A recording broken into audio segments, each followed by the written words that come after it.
Have you ever realized how tempting it is to blame the entire world whenever life doesn't play out the way we hoped? I know I have. It feels natural to point toward circumstances, toward other people, toward the timing of events, toward everything except ourselves. Yet here's the uncomfortable truth. Nothing will ever change until you change. I had to learn that the hard way, and maybe you felt the same sting. We wait for luck, for people, for the right season, while forgetting that the key was in our hands the whole time. The Stoic thinkers believe that true freedom never comes from controlling the outside world. It comes from learning to govern the storm within. So imagine this. Instead of waiting for life to somehow rearrange itself, what if you decided today to take radical ownership of every choice, every action, every moment? How different would your life look 12 months from now if you stopped handing away your power? If you're tired of drifting, if you've had enough of waiting for rescue, then it's time to grip the wheel yourself. And when I say subscribe, I don't just mean to this channel. I mean subscribe to your own discipline, to your own clarity, to your own growth. Each deliberate step toward mastery is not just progress, it is a return to the person you were always capable of becoming. And that journey, it starts right here, right now. The illusion of talent. People love to believe that success belongs to the chosen few, to those born with some mysterious gift. It's comforting, isn't it, to imagine that their lives were written in the stars, while ours were left wandering in the dust. I used to tell myself that same story. It made failure easier to swallow because I could blame destiny instead of my own effort. But if you look closely, that belief is nothing more than a soft illusion. It is a narrative we tell ourselves to avoid the uncomfortable truth. We haven't put in the work. The Stoics would remind us that talent is fragile, far weaker than discipline. And discipline, thankfully, is available to everyone. A rare seed will never sprout unless it's planted in soil and watered daily. You and I are no different. What we admire in others is not sorcery. It is effort piled upon effort, day after day, often in silence, often unseen. The danger of this illusion is how quietly it becomes a cage. When we convince ourselves that talent equals destiny, we forfeit the fight before it even begins. Think of how many times you've looked at someone's success and muttered, "They're just lucky. They're just gifted." That thought feels safe, doesn't it? Because if success is only about natural ability, then I don't have to hold myself accountable for the work I avoided. I don't have to ask why I chose comfort over discipline. But every time I take that excuse, I trade away growth for the false warmth of surrender. And comfort, as history has shown again and again, has never created greatness. Seneca once said, "Luck is what happens when preparation meets opportunity." What he meant is simple. Those who look lucky are often the ones who prepared in silence for years while the rest of the world looked away. Carl Jung also believed that each of us carries far more potential within than we allow ourselves to see. He wrote, "Your vision will become clear only when you can look into your own heart. If you wait for absolute proof that you are capable before you act, you will wait forever." Clarity does not come first. Action does. Once you begin, once you face the grind and the discipline, your vision sharpens. The illusion of talent fades, and you begin to see that what you thought unreachable was simply neglected inside you, waiting to be cultivated. Every person you admire began ordinary, uncertain, and flawed. The difference is that they refused to stop. Think of the craftsmen who built cathedrals that span generations. Most never lived to see the final masterpiece. They laid one stone upon another, trusting that the act of building was itself a form of greatness worth more than recognition. That is what discipline looks like in practice. You don't measure your worth by how gifted you appear on day one. You measure it by how many times you return to the work, when no one claps, when progress crawls, when the effort feels endless. Epictetus put it plainly, no man is free who is not master of himself. Freedom and responsibility. Freedom isn't found by waiting for some hidden talent to suddenly appear. It's built by mastering the choices you make every single day, especially the smallest ones. So I had to ask myself, is it truly that I lack talent, or is it that I've refused to nurture what I already have? Every time you dismiss yourself with the thought, I'm just not gifted, you're watering the weeds of doubt while starving the seeds of potential. Every human being carries something worth cultivating. The difference lies in who chooses to act and who chooses to avoid. If you wake early to practice your craft, if you persist through boredom and failure, if you refuse to quit when the results are invisible, then what the world calls talent begins to grow. Others may label it natural, but you will know the truth. It was built, not born. The illusion of talent will keep you small if you allow it. It will whisper that you can't, that others were chosen, that you were overlooked. But look deeper, and you will see that those who rise are rarely the most gifted. They are the most disciplined, the most consistent, the ones willing to pay the price of effort every single day. The world will always celebrate the outcome and call it talent, but deep down you will know, if you chose the harder road, that it was forged through discipline, sharpened by resilience, and held together by one simple decision: do not stop. And maybe this is the real question. It's not whether you were born with enough talent, but whether you are willing to nurture the little you have until it becomes more than enough. Because greatness is never a gift. It is a responsibility. And when you embrace that responsibility, you will see that what once felt like limitation was actually the very thing that taught you how to grow. It's easy to talk about accountability when life feels calm and under control. The word itself sounds noble, inspiring, even empowering. But when the alarm rings before dawn, when the tasks of the day stretch endlessly, when nobody is there to watch or applaud, that's when the real weight of accountability reveals itself. In those quiet, heavy moments, the shine of the word fades. And what remains is the raw question: will you follow through on the promises you whispered to yourself when things were easier? True accountability is not glamorous. It's not a catchy quote on the wall or a burst of motivation after a speech. It is the grind of showing up when it would be simpler not to. It is the discipline of carrying a load no one else can carry for you. That heaviness is the very reason so many people talk about accountability, but never truly practice it. It feels uncomfortable because it strips away all excuses. No longer can you say, I didn't have time, or I wasn't given a chance. The mirror asks you plainly, did you do what you said you would do? Marcus Aurelius captured it with sharp simplicity.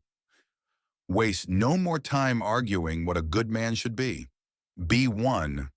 In the same way, waste no more time debating what accountability should look like. Either you act or you don't. Either you honor your word or you betray it. There is no middle ground. And yet this weight is not meant to crush you. It is meant to strengthen you. Think about lifting heavy stones. At first, the strain feels unbearable, but over time, the very act of carrying builds the muscle that makes the next stone easier. Accountability works the same way. Every small act of follow-through, finishing the workout you didn't want to start, sending the report you promised, builds a deeper trust in yourself. Slowly you begin to realize that your word has weight, and that realization is quietly life-changing. Because once you know you can depend on yourself, you stop waiting for permission from others. Still, there is a reason accountability feels so heavy. It demands more than action. It demands honesty. To be accountable means you cannot hide behind appearances. It means acknowledging where you fell short without disguise and choosing to try again. Seneca warned us that most men are not truly free because they live for the opinion of others. Accountability frees you from that trap. It forces you to care less about applause and more about integrity.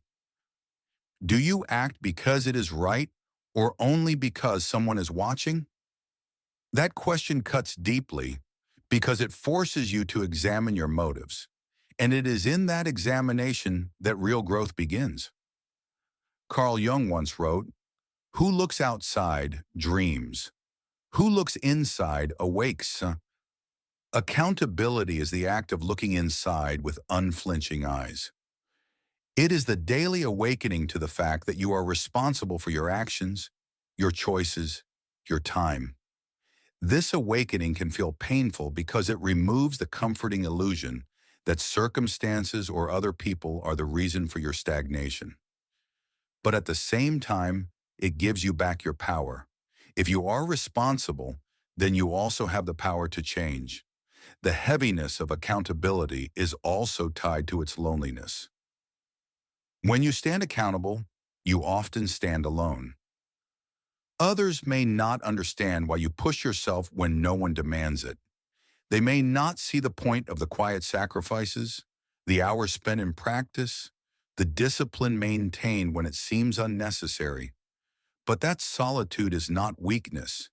It is the ground where character is formed, the mirror test. Socrates once said, "The unexamined life is not worth living." Accountability is examination in action. It is the constant testing of whether your choices align with the life you claim you want. And that process, while heavy, creates a foundation that cannot be shaken. At first, accountability feels like chains, binding you to invisible promises no one else sees. But slowly, you realize those chains are not prisons. They are the structure of discipline you built yourself. Without them, life collapses. With them, you can stand steady no matter how fierce the storm becomes. So when accountability feels unbearably heavy, remind yourself that heaviness is the point. Growth requires resistance. Strength requires weight. Accountability isn't designed for the easy days when motivation carries you. It exists for the dark mornings when motivation is gone, when fatigue has set in, when no one else will care if you succeed or fail. Those are the moments that define you, not because others are watching, but because you are. Accountability will always feel like a burden until you understand that it is also a gift, the quiet proof that your life belongs to you. And though it may weigh you down at times, that very weight shapes you into someone unbreakable. Here's the piercing question. When no one is watching, when the applause has faded, when it's just you and the choice before you, will you act? Imagine sitting across from someone you deeply admire, a mentor or guide whose life you respect. Imagine placing your entire week before them, hour by hour, choice by choice. No filters, no excuses, no explanations. Just the truth of how you spent your time. Would you lift your head high, confident that your actions matched your ambitions? Or would you feel the sting of shame, shrinking at the realization of how much of your life was given away to distraction, to delay, to things that did not matter? This is the mirror test. It is not about judgment from others. It is about whether you can look at yourself without flinching. Time is the most precious currency we have, and yet it is the resource we waste most carelessly. Seneca wrote, "It is not that we have a short time to live, but that we waste much of it." The mirror test forces you to ask, have you been a faithful steward of that resource or a careless spender? Every wasted hour is not just time lost, it is life lost. And once it slips away, it never returns. Most people think accountability is about holding themselves to tasks or goals, but in reality, it begins much deeper. It begins with the recognition that your time is your life, and how you spend it reveals what you truly value. The unsettling part of the mirror test is that it doesn't let you hide behind your words. It doesn't care about your intentions or the promises you made to yourself. It only reflects what you actually did. Key?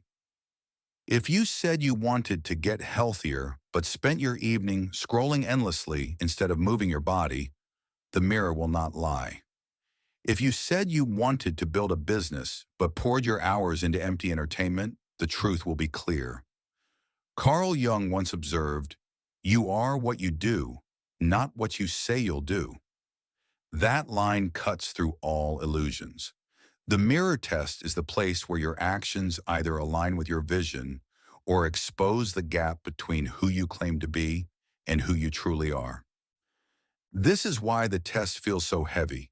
We are masters at justifying our choices to ourselves, bending truth so we can stay comfortable. We tell ourselves that rest was deserved when it was really avoidance, that tomorrow will be different when tomorrow is nothing but a copy of yesterday. But the mirror does not accept excuses. It only reflects what is. And that reflection can either be a source of pride or a source of discomfort. Both are valuable. One encourages you to continue, the other forces you to change. Excuses. Excuses are some of the most convincing lies we tell ourselves because they wear the mask of reason. I don't have time. I don't have support. I don't have the resources. On the surface, these statements sound rational, even responsible. But when you strip them bare, they are all the same. Attempts to escape the weight of responsibility. Excuses allow us to feel justified in doing less, while still clinging to the illusion that we wanted to do more. The problem is that excuses may protect our comfort in the short term, but they quietly steal the life we could have lived. Excuses are seductive because they shift the blame away from us. Every time you say, "I can't because," you hand over the steering wheel of your life to something outside yourself, and little by little, you stop believing you have the power to shape your future. Marcus Aurelius reminded himself daily, "You have power over your mind, not outside events. Realize this, and you will find strength." Excuses deny that truth.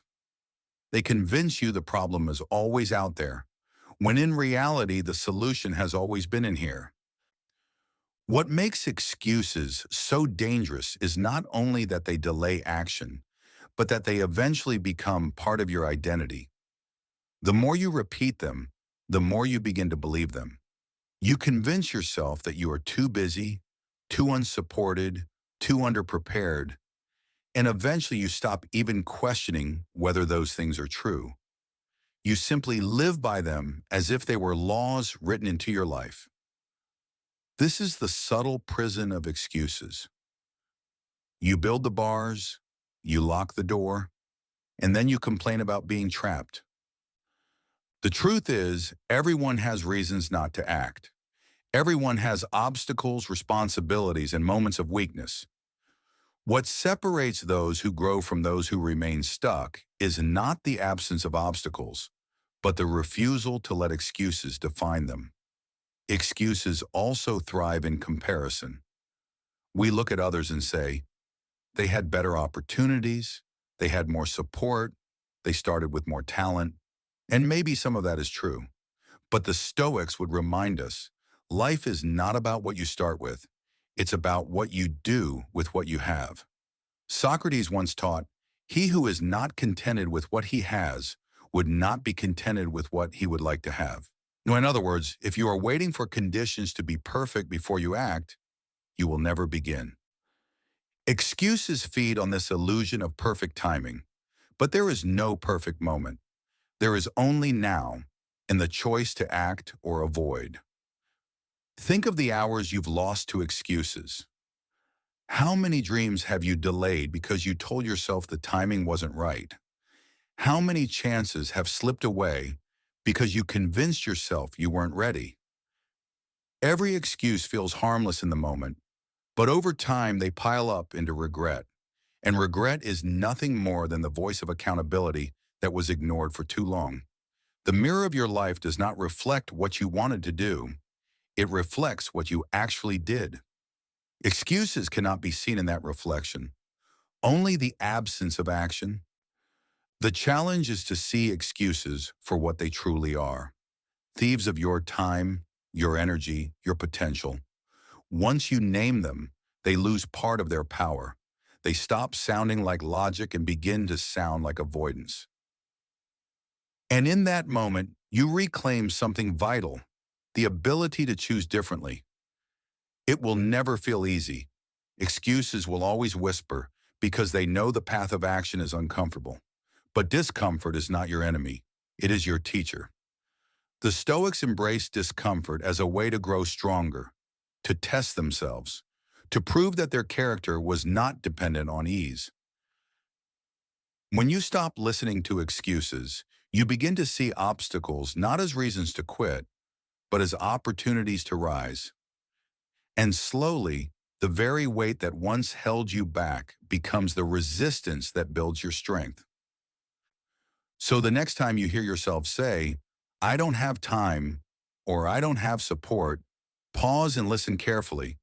Ask yourself whether those words are truth or whether they are simply fear in disguise. Remember this: excuses, no matter how convincing, do not protect you. They rob you. They take from you the life you could have lived, the potential you could have realized, the future you could have built. And the moment you decide to stop believing them is the moment you take your power back.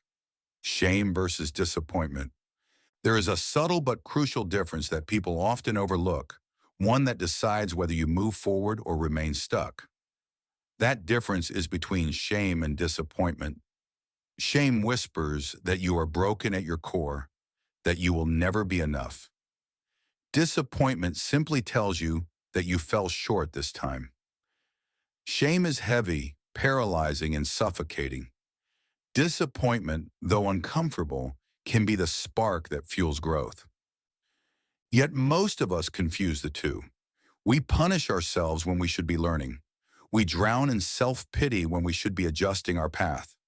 The Stoics remind us that mistakes are not proof of our worthlessness, but opportunities to refine our character. Marcus Aurelius wrote, "If you are distressed by anything external, the pain is not due to the thing itself, but to your estimate of it. And this you have the power to revoke at any moment. Our judgment, not the event itself, decides whether we crumble or grow." Shame takes a single mistake and interprets it as evidence that we are inadequate. Disappointment takes that same mistake and interprets it as a lesson. The fall itself doesn't change. It is how you judge it that determines the outcome. Think of a child learning to walk. They fall, they stumble, they cry. But no one shames them for falling. The fall is seen as proof they are learning. And because they are not crushed by shame, they try again. Eventually they walk, they run, they explore. Now contrast this with how harshly we treat ourselves as adults.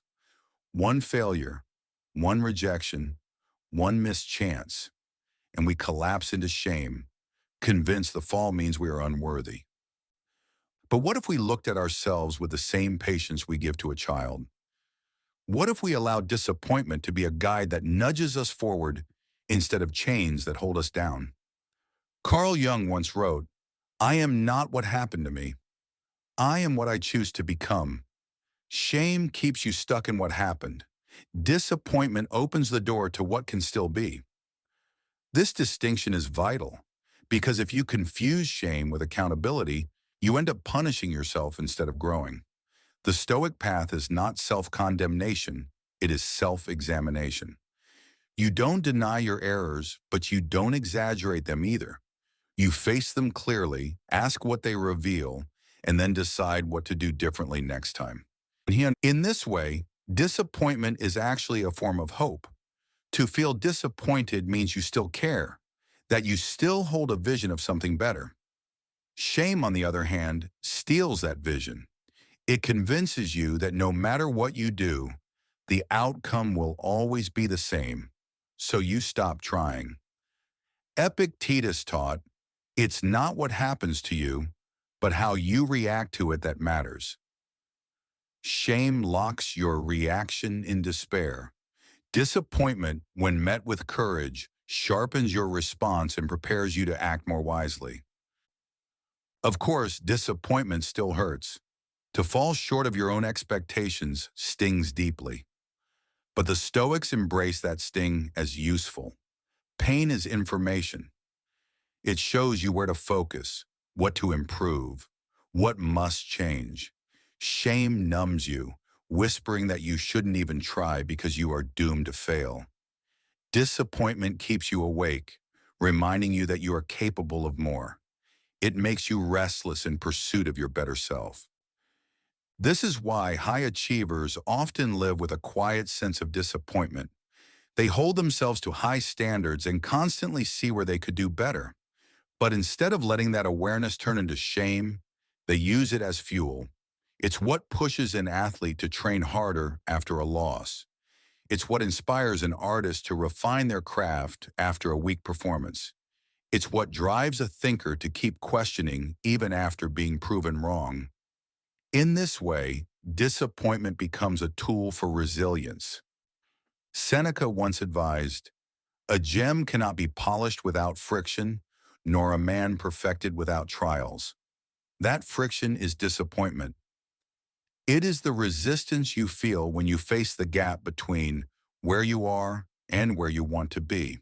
Shame tells you that the gap cannot be crossed. Disappointment tells you the gap exists precisely so you can learn how to bridge it.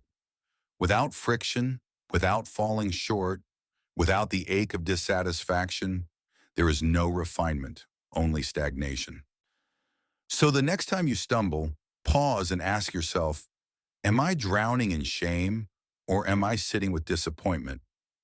If you find yourself telling a story about being broken, unworthy, incapable, that is shame and it will trap you. But if you can feel the sting without making it your identity, you give yourself permission to move forward. Disappointment says, this is not the end. This is feedback. Adjust and try again. The difference is everything. Shame is a weight that crushes you down. Disappointment is a weight that strengthens you when you carry it. And the choice between the two is not in the event itself, but in how you decide to see it. Remember this, falling short does not mean you are broken. It means you are human. And if you choose to see clearly, every disappointment can become the stepping stone that carries you closer to the life you were meant to live. How is this my fault? Whenever life pushes back against you, the most powerful question you can ask is also the most uncomfortable. How is this my fault, Diro? At first, those words feel like an attack, as if you're being asked to take responsibility for things you clearly didn't cause. But this question is not a weapon, it's a tool. It's designed to reveal where your influence truly lies. It strips away the easy comfort of blame. It denies you the shallow relief of pointing fingers outward. And in doing so, it forces you to look inward, where your real power has always been. Most people would rather see themselves as victims of circumstance. It's easier to say, this happened because of them, or the system is unfair, than to ask what role we ourselves played in the outcome. But the moment you shift your attention from the external to the internal, you reclaim something essential, the ability to change. The Stoics were crystal clear about this distinction. Epictetus taught, we cannot choose our external circumstances, but we can always choose how we respond to them. Asking, how is this my fault, is really another way of asking, what part of my response could I have controlled, but didn't? To he. Think about a mistake at work, a failed relationship, or a missed opportunity. It's tempting to explain them away by highlighting what others did wrong. But when you do that, you learn nothing, because the power rests in someone else's hands. If instead you ask what you could have done differently, possibilities begin to appear. Maybe you didn't prepare as thoroughly as you should have. Maybe you avoided a difficult conversation until it was too late. Maybe you ignored warning signs because you didn't want to face the discomfort. Those realizations sting, but they also light the way forward. Blame only chains you. Responsibility unlocks growth. Carl Jung once wrote, "Until you make the unconscious conscious, it will direct your life, and you will call it fate." Refuse to ask the hard questions, and your blind spots will run your life. You'll keep repeating the same mistakes and calling it bad luck. But when you ask, "How is this my fault?" you shine a light into those hidden corners. You see patterns of avoidance, weakness, or fear that have quietly shaped your choices. And once you see them, you can no longer pretend you are powerless. The illusion of fate fades, and the reality of choice stands in front of you. The reason this question feels terrifying is that it removes every hiding place. If you can always find some way your actions contributed, then there's no safe corner to retreat to. That's a hard truth, but it's also liberating. Because if there's nowhere to hide, then there's no cage holding you down. You are not doomed to repeat the same cycles forever. You can adjust, you can learn, you can grow. Of course, this isn't about destructive self-blame. You are not supposed to berate yourself for every storm that life throws your way. Loss, betrayal, accidents, those are not your fault. The point of the question is not to assign guilt where it doesn't belong. It is to uncover where your influence could have been greater, where your choices shaped the outcome, and how you might respond differently in the future. It's about responsibility, not punishment. Responsibility isn't about what's fair, it's about what's useful. And asking how something is your fault is useful, because it reveals where you have the power to act next time. The greatest leaders, thinkers, and creators all share this trait. They ask the hard question. They don't waste years nursing old wounds or pointing fingers. They ask, what part did I play, and how can I play it differently next time? This mindset transforms failure into a teacher instead of an enemy. It turns setbacks into part of the path forward instead of detours that leave you lost. So when life breaks against you, when you lose the job, when the relationship ends, when the opportunity slips away, pause and ask the hardest question. Not to tear yourself apart, but to piece yourself together more wisely. Ask, what was within my control that I ignored? Where could I have acted differently? What choice did I avoid because it was uncomfortable? The answers will rarely be easy, but they will always be valuable, because they prove that even when life feels overwhelming, you are never completely powerless. In the end, the hardest question is also the most freeing. It forces you to stop seeing yourself as a victim and start seeing yourself as a participant in your own life. And when you accept that role, everything changes. You stop waiting for others to fix things. You stop resenting the world for being unfair. You take ownership of both your failures and your future. And slowly, the very question that once terrified you becomes the one that strengthens you. How is this my fault? Ownership and emotional tax. Taking control of your life is never free. It comes with a cost heavier than most people are willing to pay. Responsibility demands an emotional tax, not money, but effort, sacrifice, and honesty. It costs you your comfort because comfort thrives in avoidance. It costs you your excuses because excuses collapse the moment you stand accountable. And it costs you the luxury of pointing fingers because ownership leaves no space for blame. The bill is steep, and at times it feels isolating. But what you gain in return is far greater than anything you lose. You gain the ability to trust yourself. And once you trust yourself, you stop drifting as a passenger in your own story. You move into the driver's seat fully aware that every decision you make carries weight. At first, this awareness feels unsettling because once you accept ownership, you can no longer pretend that the events of your life are random or dictated entirely by others. Every choice becomes meaningful. Every action becomes a vote for the person you are becoming. Marcus Aurelius reminded himself daily, "It is not external things that trouble us, but our judgments about them." Owning your judgments means accepting that the quality of your life is not determined by the storm outside, but by how you navigate within it. And once you take that truth seriously, excuses lose their appeal. You start seeing them for what they are, escape routes that lead nowhere. Yet here lies the paradox. The cost of ownership is heavy, but refusing to pay it is heavier still. When you deny ownership, you pay instead with regret, with doubt, with the quiet sense that you are betraying yourself. The momentary relief of blaming others or hiding behind excuses always returns with interest, in wasted time, in lost potential. Seneca once wrote, "While we waste our time hesitating and postponing, life is slipping away." Ownership is costly, but hesitation is ruinous. The real question is not whether you'll pay, but whether you'll pay in the currency of discipline now, or regret later. Carl Jung once observed, "The privilege of a lifetime is to become who you truly are." Ownership is the price of that privilege. To become who you are meant to be, you must first accept that no one else can walk your path for you. No one can carry your burdens. No one can make your decisions. No one can choose your habits.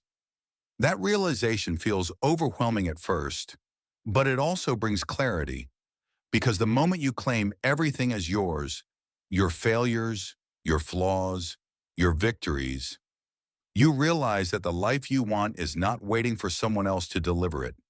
It is waiting for you to claim it through deliberate action. The emotional tax of ownership often shows up as loneliness. When you raise your standards, you may notice that not everyone around you is willing to do the same. Some may mock your discipline. Others may resent your refusal to play the old games of blame and excuses. But ownership requires you to prioritize growth over approval. Socrates once said, "To find yourself, think for yourself." Ownership means daring to think for yourself, even when it leaves you standing apart from the crowd. That separation is part of the cost, but it also becomes the source of your strength. Another part of the cost is that ownership makes you brutally aware of your limitations. When you can no longer push responsibility onto others, you are forced to see clearly where you have fallen short. That is painful, but it is also freeing, because only when you acknowledge your weaknesses can you begin to strengthen them. Aristotle wrote, "Knowing yourself is the beginning of all wisdom."